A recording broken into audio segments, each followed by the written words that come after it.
Pixar sets the standard for 3D animation. They created a new medium for filmmaking and continually raised the bar for artistry and innovation. But Pixar's true success comes from their ability to go beyond the technical and focus on the most important element in film, and that's story. They have 22 rules for great storytelling that they adhere to in all their films. But I want to focus on just one, and that's the why must you tell this story? Why does this story need to exist, and what greater purpose does it serve?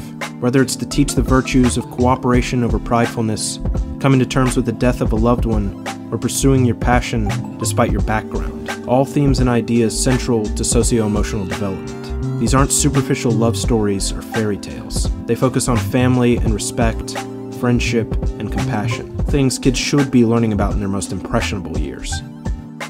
I grew up on the classic Disney animated films.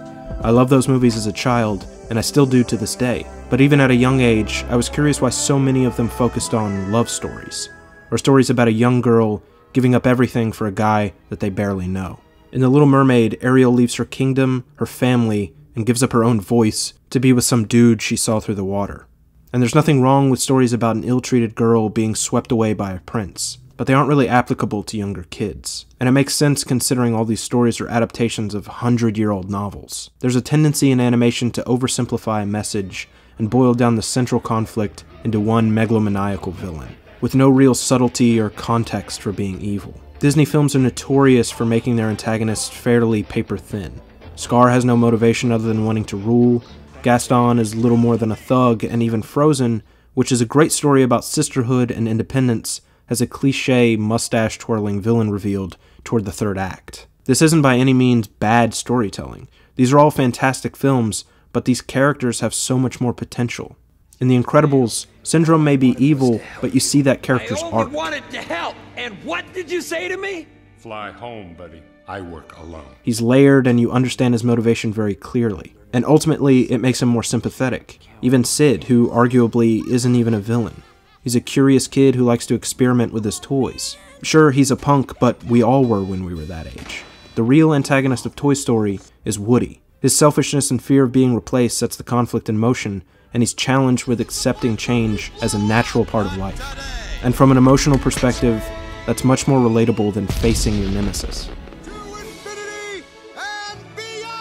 Pixar understands that the most important stories resonate with people because they appeal to some core truth about the human condition, regardless of whether those stories are told through the eyes of toys or monsters or robots. They're able to really empathize with their audience, as if to say, we know that you're feeling this way, now let us show you why you're feeling this way.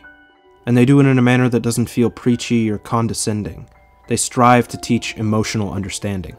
Something I've always admired about Pixar is that for the most part, they tackle subject matter that would only work as a 3D animated film.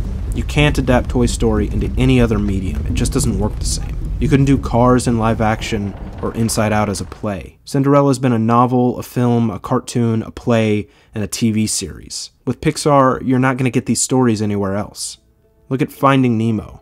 That's a film that took full advantage of a fresh, unique setting and told a story you could only do in the ocean. And now let's look at a similar film, Shark Tale. It came out a year later, and it's just a weird mafia gangster movie with restaurants and car washes, and all the fish are racist stereotypes. Right on it. Snap it. You're not snapping it. Oscar. Oh, hey, don't sweat it. A lot of white fish can't do it. It didn't embrace the medium. Animation has the ability to simplify or exaggerate and abstract or clarify.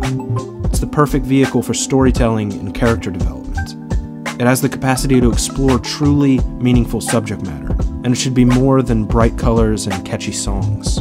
There's this connotation of childishness that comes along with animation because the audience is typically skewed young, and people have a tendency to take the term family film to mean kid-friendly. And that's just not the case with Pixar films. These are stories for everyone: fathers, mothers, teenagers, children, anyone with a beating heart and a hunger for great storytelling.